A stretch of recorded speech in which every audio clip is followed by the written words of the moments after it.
أعوذ بالله من الشيطان الرجيم. بسم الله الرحمن الرحيم. Bismillahirrahmanirrahim. Assalamualaikum warahmatullahi wabarakatuh. Innal hamdalillah nahmaduhu wa nasta'inuhu wa nastaghfiruh. Wa na'udzu billahi min sururi anfusina wa min sayyiati a'malina. Man yahdihillahu fala mudilla lahu wa man yudlilhu fala hadiya lahu. وأشهد أن لا إله إلا الله وحده لا شريك له وأشهد أن محمدا عبده ورسوله صلوات ربه وسلامه على آله وأصحابه وسلم تسليما كثيرا. يا أيها الذين آمنوا اتقوا الله حق تقاته ولا تموتن إلا وأنتم مسلمون. أما بعد، فإن أصدق الحديث كتاب الله وخير الهدى هدى نبينا محمد صلى الله على آله وسلم وشر الأمور محدثاتها فإن كل محدثة بدعة وكل بدعة ضلالة وكل ضلالة في النار. Jemaah rahimani wa rahimakumullah. Alhamdulillah, kembali kita memuja dan memuji Allah Azza wa Jal. Allah subhanahu wa ta'ala masih memberikan kepada kita kesempatan, kesehatan, dan lebih-lebih Allah tabaraka wa ta'ala telah menganugerahkan kepada kita hidayahnya kepada kita. Allah subhanahu wa ta'ala telah memuliakan kita lewat hidayahnya. Lewat Allah subhanahu wa ta'ala mengutus nabinya, Nabi kita Muhammad bin Abdullah salawatu rabbihi wasalam. Nabi sallallahu alaihi wasallam membawa agama ini mengeluarkan kita dari titik kebatilan, mengeluarkan manusia dari titik-titik keburukan. Datang Nabi sallallahu alaihi wasallam membawa cahaya hidayah ini untuk kita.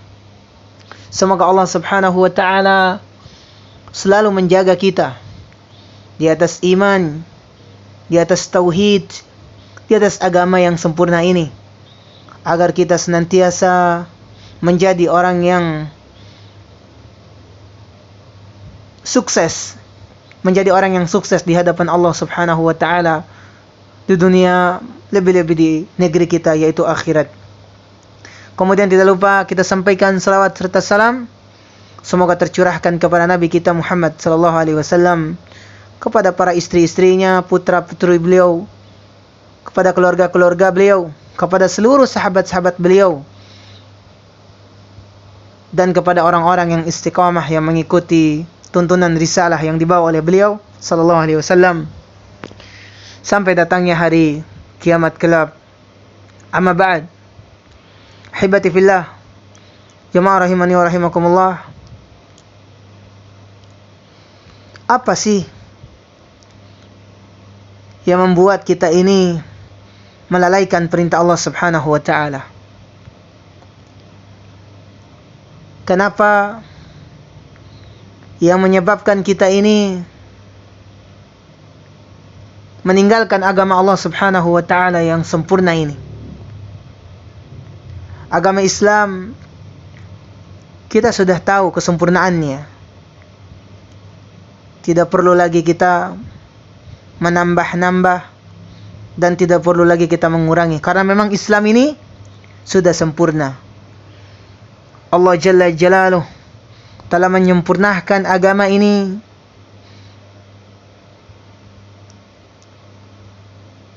sudah 1441 tahun yang lalu, atau sudah 14 abad yang lalu, 41 tahun nih, Allah subhanahu wa ta'ala telah menyempurnakan agama ini. Allah Jalla wa'ala ketika menjelaskan di dalam surah Al-Maidah ayat 3, Allah mengatakan pada hari ini aku telah cukupkan nikmatku di atas kalian, kata Allah Azza wa Jal. Dan aku ridha Islam ini adalah agama kalian, kata Allah Azza wa Jal. Dan berkata Allah Subhanahu wa taala dalam ayat ini, dalam pertamanya, pada hari ini aku telah sempurnakan agama Islam ini di atas kalian, dan aku cukupkan nikmatku di atas kalian, dan aku ridha Islam adalah agama kalian. Ahibati fillah, a'azzani Allah wa iyyakum jami'an. Mengapa kita melalaikan perintah Allah Subhanahu wa taala? Mengapa kita meninggalkan salat? Mengapa kita meninggalkan perbuatan-perbuatan baik yang mengantarkan kita ke dalam surga Allah Azza wa Jalla? Maka jawabannya sangatlah sederhana. Pertama, manusia itu cenderung kepada hawa nafsunya. Yang kedua, manusia itu sibuk dengan dunia mereka. Yang ketiga, mereka sibuk dengan apa? Dengan maksiat mereka, dengan perzinahan mereka, dengan pergaulan mereka, yang sehingga yang bisa merusak amal mereka. Tapi ada orang yang tidak pernah berbuat maksiat kepada Allah di luar rumahnya, yang tidak pernah melakukan keburukan di rumahnya, di luar rumahnya, tetapi dia melalaikan perintah Allah. Kenapa? Karena hawa nafsu dia. Apakah mereka termasuk melakukan dosa yang sangat besar? Maka jawabannya adalah iya. Suara azan kadangkala dihiraukan. Nonton televisi, buka Facebook, nonton YouTube, duduk minum kopi, ataupun duduk makan-makan. Padahal seharusnya Allah Azza wa Jal telah memanggil mereka untuk beribadah sejenak kepada Allah Subhanahu wa ta'ala. Lalu ada apa dengan kaum muslimin pada hari ini? Ya, jawabannya adalah mereka mengikuti ra'yu mereka. Mereka mengikuti hawa nafsu mereka. Sehingga mereka lupa dengan agama Allah Azza wa Jal. Allah Azza wa Jal ketika mengatakan fawailul lil musallin, kecelakaan besarlah, kecelakaanlah bagi orang-orang yang salat. Subhanallah, orang yang salat kok bisa celaka ya? Apa kata Allah? Alladzina hum fi salatihim sahun.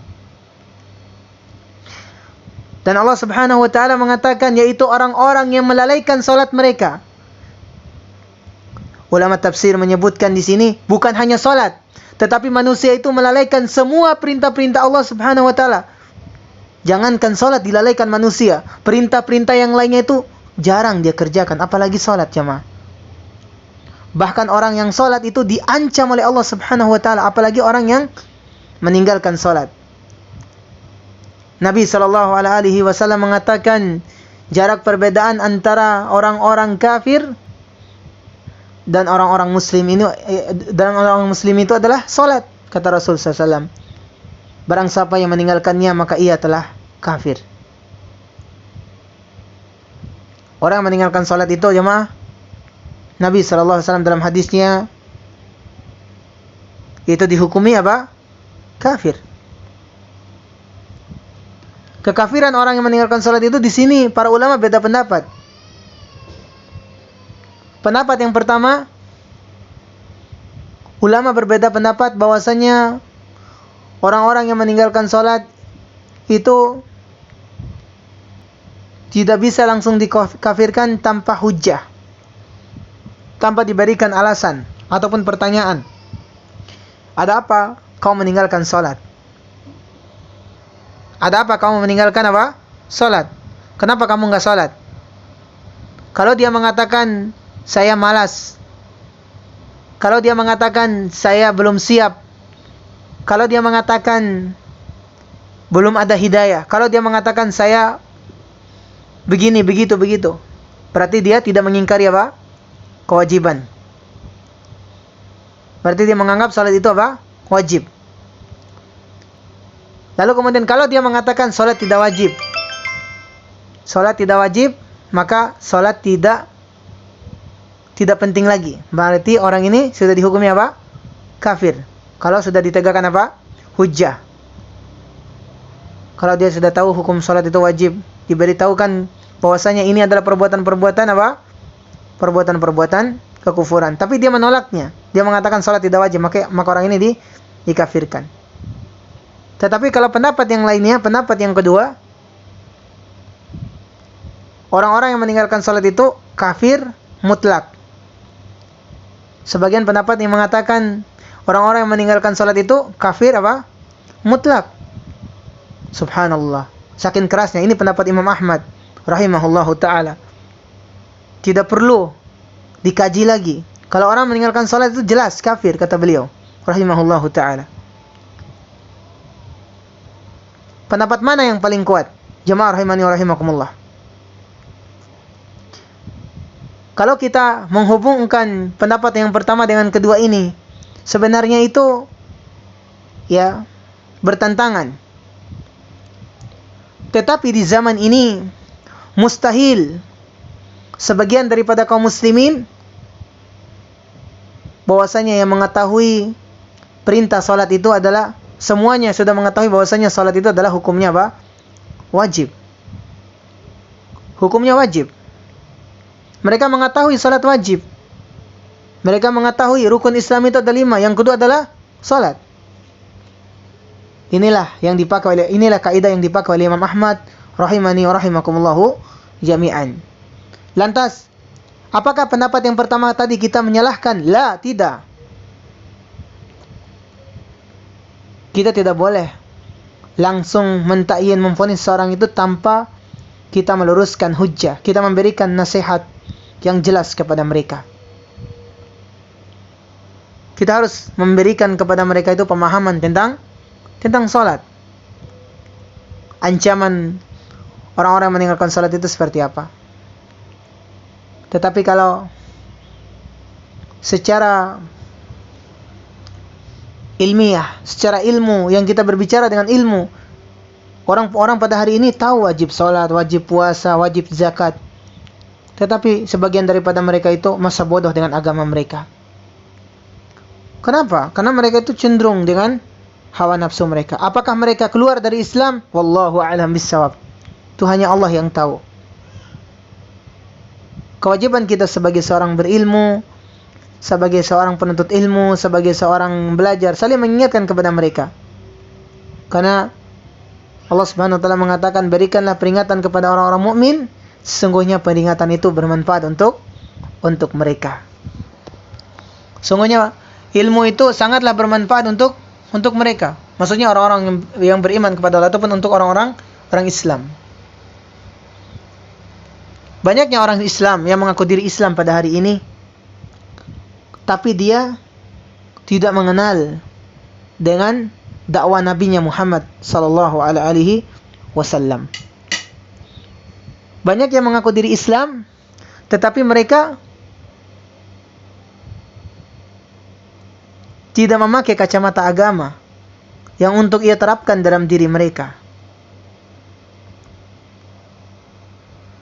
Inilah jamaah, terkadang manusia itu masa bodoh dengan agamanya sendiri. Coba kita bayangkan, mereka melalaikan perintah Allah Subhanahu wa taala. Pertama, karena mereka itu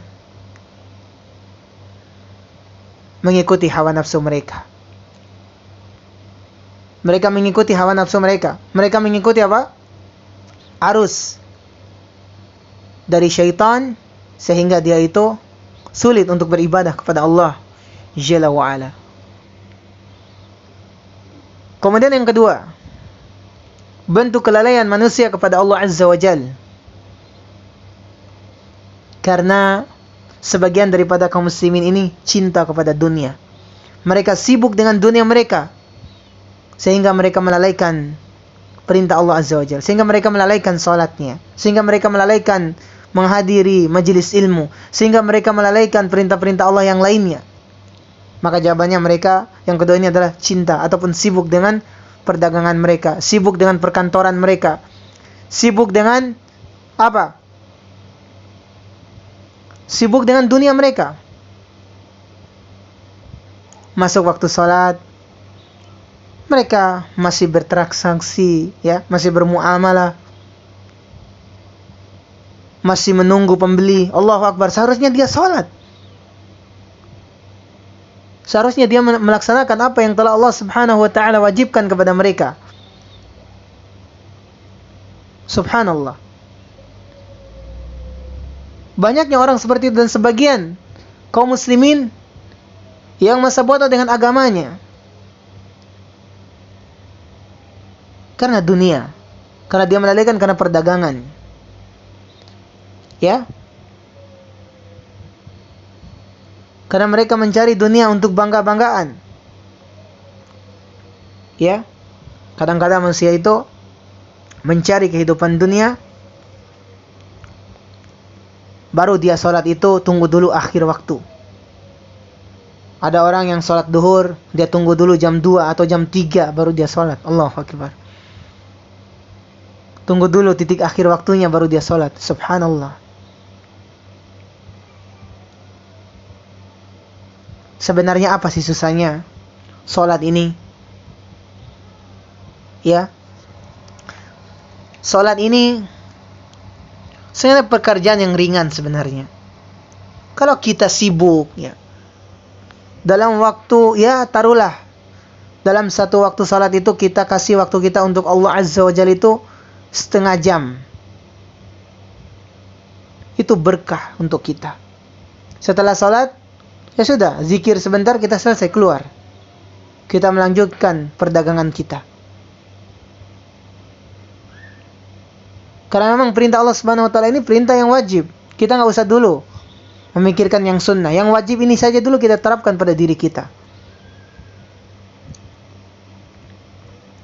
Kalau kita memiliki sifat kecintaan kepada Nabi SAW, maka fadal, kita kerjakan yang sunnah. Tetapi kebanyakan di antara kaum muslimin ini, mereka masa bodoh dengan sunnah Nabi SAW.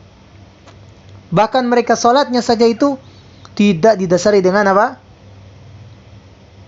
Perintah Nabi SAW. Bahkan mereka salat itu tidak sesuai dengan perintah Nabi SAW.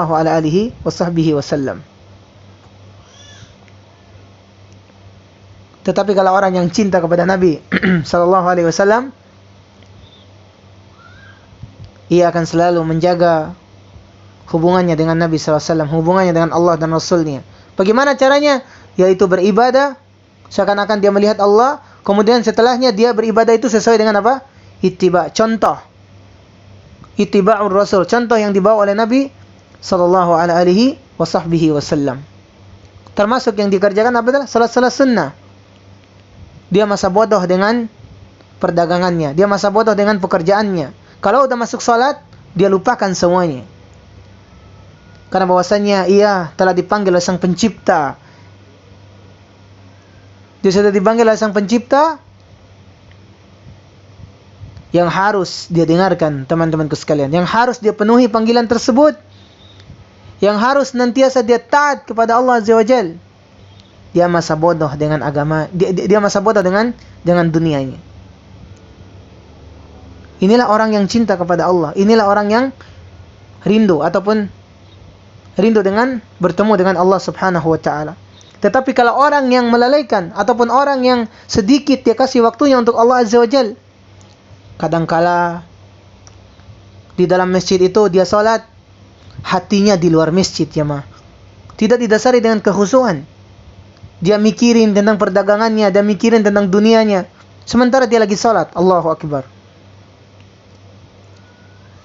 Tidak ada artinya itu semua, teman-temanku sekalian. Kalau kita salat itu harus usahakan diri kita ini agar kita itu bisa khusyuk di dalam melaksanakan salat, ataupun setidaknya kita menjaga salat kita dengan baik. para ulama salaf terdahulu, bagaimana mereka menjaga salat-salat mereka. Ada seorang salaf, seorang ulama, ia bercerita, dia mengatakan, dulu sebelum waktu masa-masa kami belajar, kami itu datang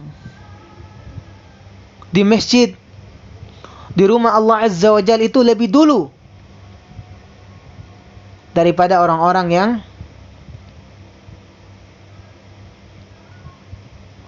lebih dahulu daripada orang-orang yang, maksudnya mereka yang lebih dahulu datangnya daripada orang-orang, gitu maksudnya.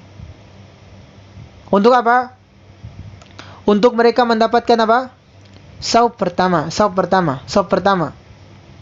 Supaya dia bisa menciptakan kekhusyuan. Dan baru aku merasakan, kata dia, baru aku merasakan kekhusyuan itu, aku belajar cara khusyuk itu 20 tahun. Setelahnya aku bisa tahu tata cara khusyuk itu seperti apa. Khusyuk jamaah. Kita itu salat kadangkala tidak didasari dengan penghayatan. Kadang-kadang kita salat itu ya biasa aja. Padahal Nabi SAW ketika didatangi oleh Jibril alaihi salatu wassalam, ketika Jibril datang kepada Nabi SAW,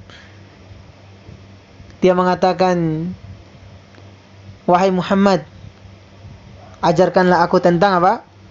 Tentang ihsan.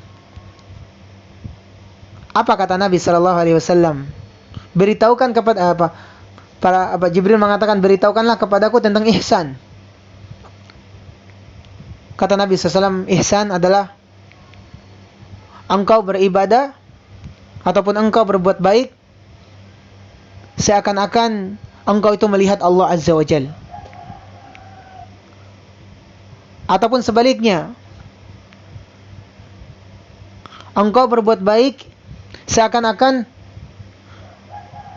di hadapanmu ada Sang Pencipta Allah Azza wa Jalla. Walaupun engkau tidak bisa melihat Allah, tapi engkau yakin bahwasanya engkau beribadah itu Allah pasti melihatnya. Itulah ihsan. Kita itu beribadah kepada Allah Subhanahu wa taala itu seakan-akan kita itu melihat Allah. Mulai dari kita mengangkat tangan kita, Allahu Akbar, subhanallah. Allahu Akbar kabira walhamdulillahi katsira wa subhanallahi bukratan wa asila. Kemudian kita melanjutkan suratul Fatihah, ayat-ayat yang lainnya. Kemudian kita ruku. Kita bangkit dari ruku kita, kemudian kita sujud. Semuanya Allah Subhanahu wa taala itu akan melihat kita. Tetapi kita itu beribadah harus sesuai dengan apa? Dengan kehusyuan, ya teman-teman sekalian. Harus penuh dengan penghayatan, perenungan. Kadang-kala ada orang ke masjid, hatinya di luar masjid. Nggak boleh. Kita usahakan, kita lawan was-was syaitan itu pada diri kita. Maka alasannya yang kedua ini, manusia itu melalaikan salat karena dunia. Sebagian daripada kaum muslimin baru mereka salat itu nanti akhir waktunya.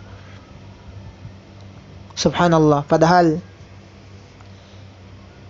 ini semua adalah perbuatan-perbuatan yang mengundang azab Allah Subhanahu wa taala, yang mengundang kecelakaan di dalam diri kita. Karena Allah menjamin kecelakaanlah bagi orang-orang yang salat. Kok orang salat bisa celaka? Allah melanjutkan, yaitu orang yang melalaikan salat itu. Dia celaka penyebabnya dia melalaikan salat. Bagaimana dengan orang yang melalaikan belajar agama? Bagaimana dengan orang yang melalaikan zikir? Bagaimana dengan orang-orang yang melalaikan perintah-perintah Allah yang lainnya? Subhanallah, salat saja diancam dengan kecelakaan. jikalau manusia itu melalaikan. Dan bagaimana orang yang tidak melaksanakan salat? Itu lebih-lebih diazab oleh Allah Azza wa Jalla.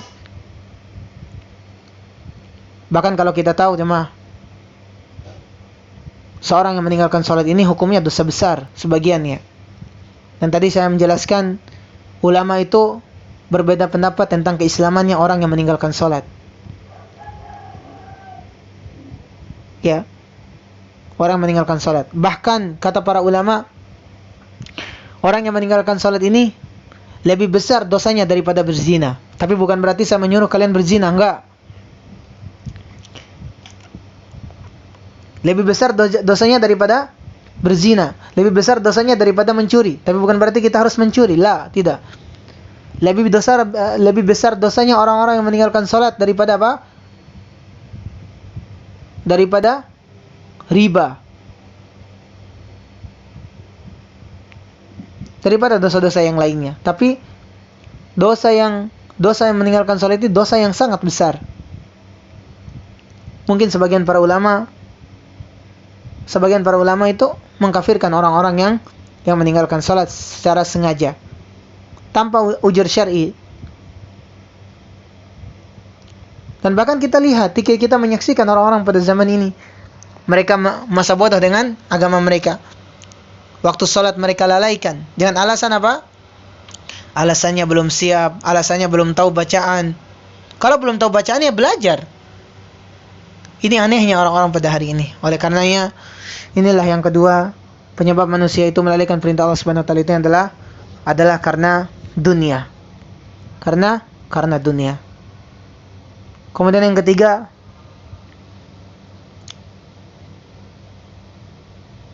bentuk pelalaian mereka kepada Allah Subhanahu wa taala ataupun kepada melaksanakan salat adalah karena mereka itu sibuk dengan pergaulan mereka, sibuk dengan kemaksiatan mereka. Sibuk dengan kemaksiatan mereka, sibuk dengan pergaulan mereka. Subhanallah. Coba kita perhatikan ya, orang itu kalau buat acara itu, acara mungkin pernikahan kah, ataupun acara mungkin nyanyi-nyanyi kah, ataupun apalah di dalam perkumpulan itu. Mereka duduk-duduk di situ, mereka berkumpul di situ, mereka antri di situ untuk bertemu dengan followers mereka. Dan apa yang mereka tokohkan, artis yang mereka tokohkan itu. Suara azan itu masa bodohkan. Masjid kosong dari jemaah. Tetapi kalau panggung dan lapangan itu penuh jemaah. Kenapa?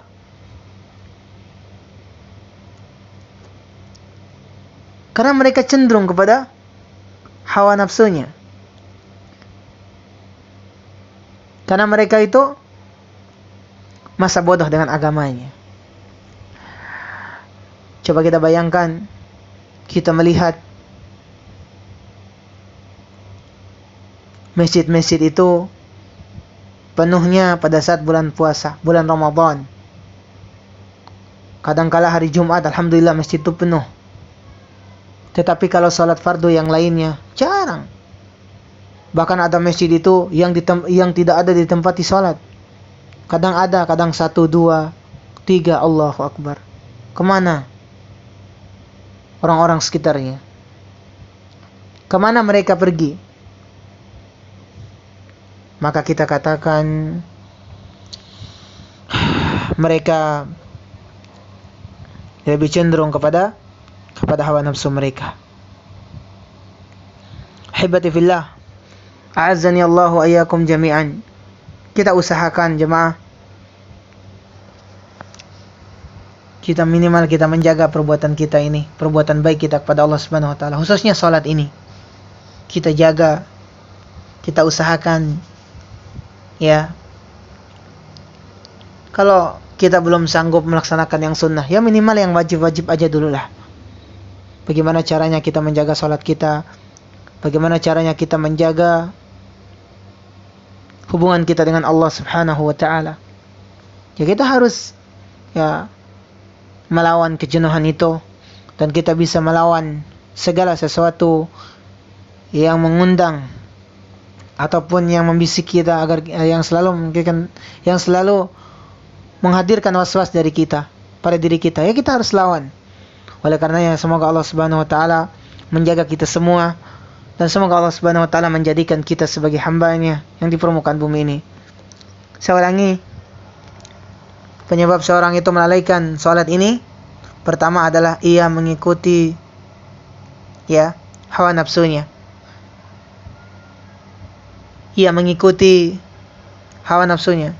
Padahal dia tidak keluar dari rumahnya, padahal dia tidak berbuat maksiat di luar rumahnya. Padahal dia ketika dia mendapatkan waktu luang, ya dia ngobrol saja di rumah, dengar azan, ya dia masa bodoh, dia sibuk dengan handphone mereka, sibuk dengan nonton televisi, sibuk dengan urusin makan minum mereka, sehingga salat itu di masa bodohkan oleh dia. Sibuk dengan harta mereka, sibuk dengan apa sajalah, sehingga salat itu dilalaikan sama dia. Inilah orang-orang yang cenderung kepada hawa nafsunya, ataupun lebih-lebih didorong oleh syaitan sehingga dia itu tersesat. Kemudian yang kedua, karena seorang itu melalaikan salat ataupun perintah-perintah Allah Subhanahu wa taala itu karena dunia. Karena dia mengejar kehidupan dunia. Sebagian daripada kaum muslimin yang mengejar kehidupan dunia ini sampai-sampai dia melupakan agama Allah Subhanahu wa taala. Itu sebagian, ya, tidak semua, sebagian daripada mereka, sehingga mereka melalaikan perintah Allah Subhanahu wa taala. Kemudian yang ketiga, karena maksiat, karena perkumpulan-perkumpulan yang buruk, ya, yang menurut mereka manfaat untuk mereka, tetapi sama sekali tidak begitu manfaat. Oleh karenanya kita berharap kepada Allah Subhanahu wa taala, semoga Allah Subhanahu wa taala membimbing kita semua, dan semoga Allah Subhanahu wa taala memberikan kepada kita hidayahnya, dan semoga Allah Subhanahu wa taala tetap menjaga kita di atas iman dan di atas hidayah Allah Jalla wa ala. Mungkin hanya yang bisa Anda sampaikan, lebih dan kurangnya Anda mohon maaf. Kalau ada salah-salah kata, ya sekali lagi Anda minta maaf. Saya adalah manusia yang tidak luput daripada dosa dan kesalahan. Allah dan Rasulnya yang terbebaskan dari kesalahan itu. Subhanakallahumma bihamdika, asyhadu an la ilaha illa anta, astaghfiruka wa atubu ilaik. Wassalamualaikum warahmatullahi wabarakatuh.